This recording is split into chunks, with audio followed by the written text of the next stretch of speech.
Coaching for Transformation. This is Jevon Dangeli presenting another video in our Transpersonal Coaching Psychology series. This video is brought to you by the Transpersonal Coaching and Therapy Network, as well as the International Association of Coaches, Therapists, and Mentors. I'll be addressing, can coaching lead to transformation? If yes, what might such coaching processes involve? And which criteria promote transformation in coaching? And finally, what is the value of transpersonal perspectives? I'll start by sharing with you a few definitions of transformation that I find to be suitable to coaching. Firstly, transformation has been referred to as a shift in frame of reference. Secondly, a radical change that arises from deep awareness and leads to a fresh orientation and new direction. Thirdly, a transformation of identity accompanied by an enhanced sense of meaning in life. Fourthly, experiences that dissolve the understanding of self and create a new one. Now, with these definitions of transformation in mind, can coaching lead to transformation? Now, Roger Walsh and Francis Vaughan published a paper in the Journal of Humanistic Psychology in 1980 where they suggested that each state of consciousness reveals its own picture of reality, which in turn makes one's perception of reality only relatively real. Therefore, one's perception of reality is a reflection of one's state of consciousness. Bearing this in mind, coaching may serve as an escalator toward transformation by incorporating perspectives and processes that promote expanded states of consciousness. A transpersonal approach in coaching can help one to identify how they create their perception of reality, while establishing a widened awareness that includes a new, tangible, and desirable reality, as well as ways to integrate this into one's life. The late, great hypnotherapist Milton Erickson told us that change will lead to insight far more than insight will lead to change. That suggests that a change in ourselves or a change in the way in which we view a situation will bring about a transformation in ourselves or in that situation by virtue of the fact that we brought about a change in our own perceptions. Transpersonal coaching is all about actualizing this quality of change in our own experience, and as a result of that, change in the world around us. Building on that, the Buddhist monk Matthieu Ricard encouraged us to take a few moments, be aware of your potential for change. Whatever your present situation is, evolution and transformation are always possible. At least you can change your way of seeing things, and then, gradually, your way of being as well. So by changing your way of seeing things, first, the rest follows. Changing the way you see things starts by shifting your attention. Eckhart Tolle, the author of The Power of Now, suggests that attention is the key to transformation, and full attention also implies acceptance. Acceptance being allowing yourself to hold in attention, to be aware everything that constitutes your present experience, without resistance, without desire, being with things as they are, attending to the present moment. And if one is able to accomplish that, you're able to accept everything that's going on in you and around you. Now, as far as we're concerned, this is a starting point. When one can be accepting of one's current experience just as it is, then, and only then, do you have the range of possible responses to that situation that you would like to have, versus a narrowed attention and a knee-jerk reaction, reacting perhaps in a fight or flight mode. And that might serve to save your life in a critical situation, but certainly won't help you to resolve things in the long term when they come to stress-based problems in life. And we all face stress. Attention is the key to transformation. Building on that, Tolle suggests that as far as inner transformation is concerned, there is nothing you can do about it. You cannot transform yourself, and you certainly cannot transform your partner or anybody else. All you can do is create a space for transformation to happen, for grace and love to enter. All you can do is create a space for transformation to happen. Wise words, perhaps, from the mystic. And what does a scientist have to say about inner transformation? Stanislav Grof, consciousness researcher, psychologist, and psychiatrist, suggests that inner transformation can be achieved only through individual determination, focused effort, and personal responsibility, all of which I call willingness. He goes on, any plans to change the situation in the world are of problematic value unless they include a systematic effort to change the human condition that has created the crisis. To the extent to which evolutionary change in consciousness is a vital prerequisite for the future of the world, the outcome of this process depends on the initiative of each of us.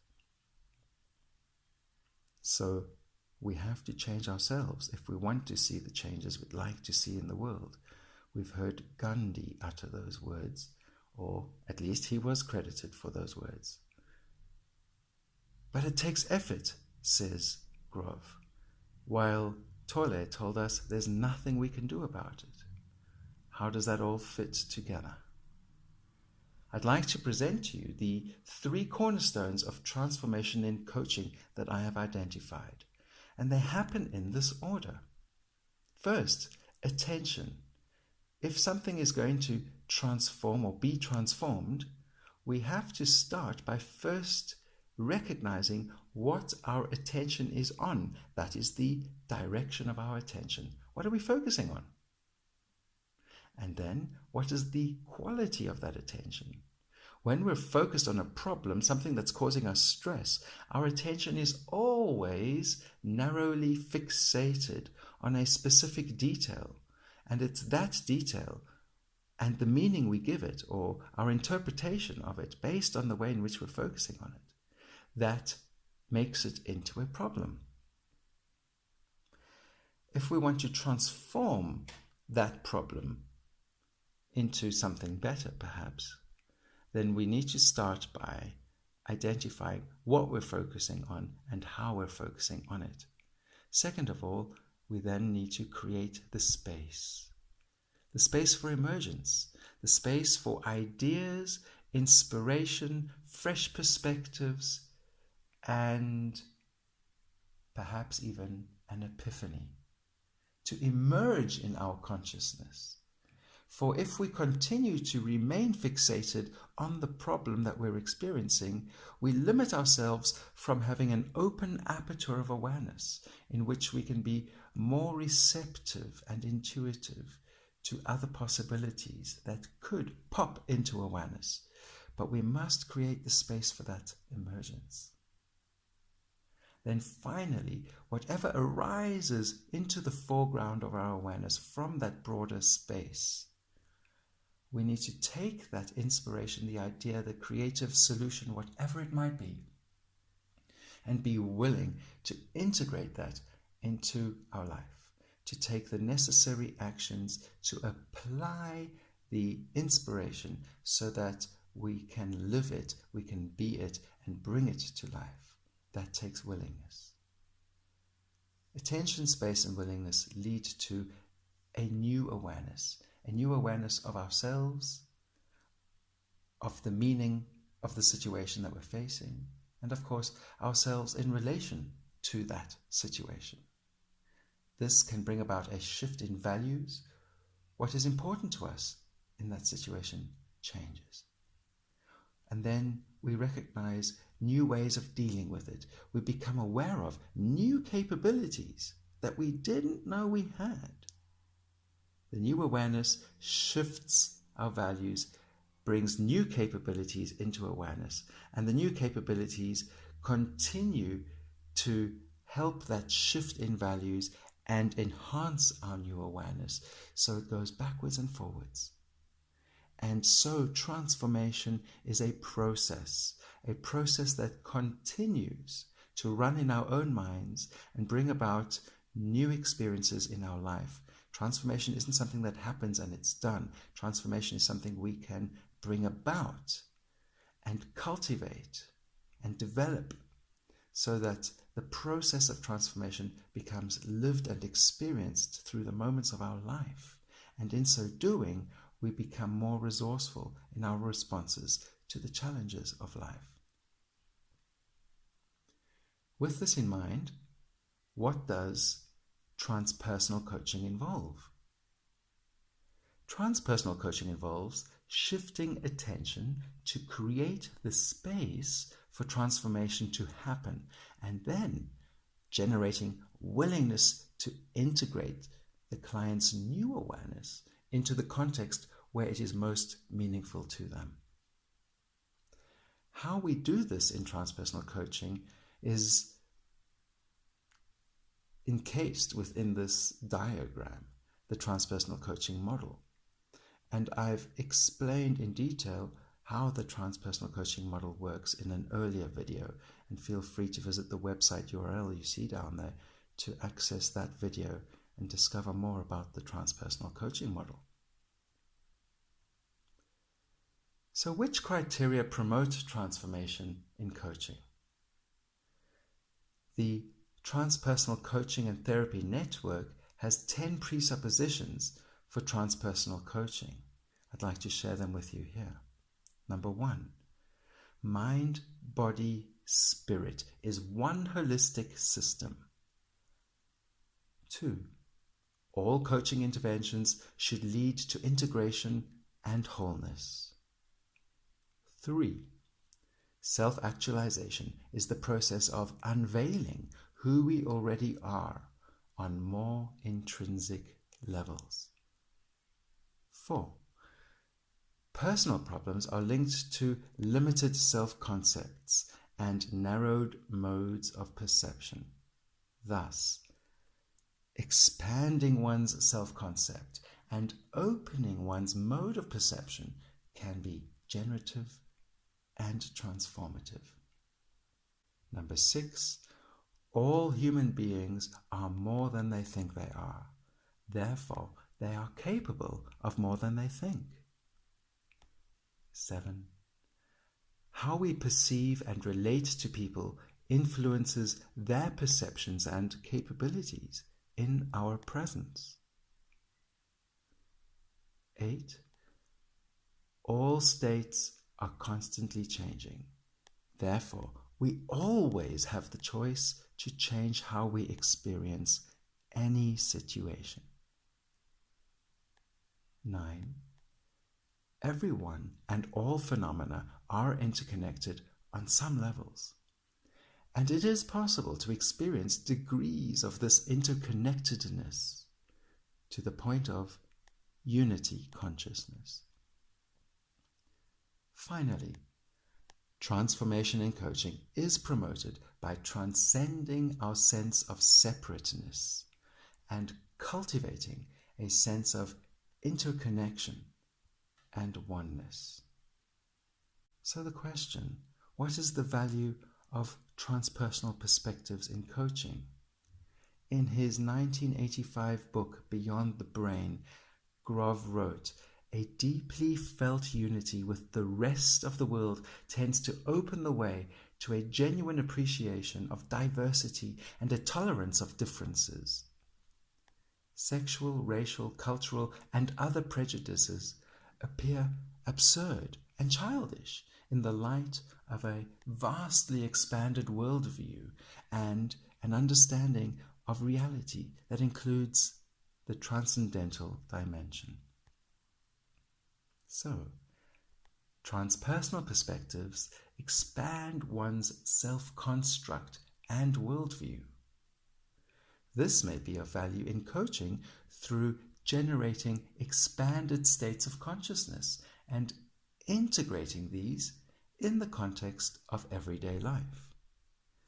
This way of coaching beyond the ego can help to transform a crisis into a spiritual awakening, which in turn enables us to deal with the challenges of everyday life more resourcefully. Viktor Frankl said, "When we are no longer able to change a situation, we are challenged to change ourselves. And you never know how far a change will go. It all starts with you by shifting attention, creating space, and being willing to integrate whatever arises in your consciousness from that expanded experience of self."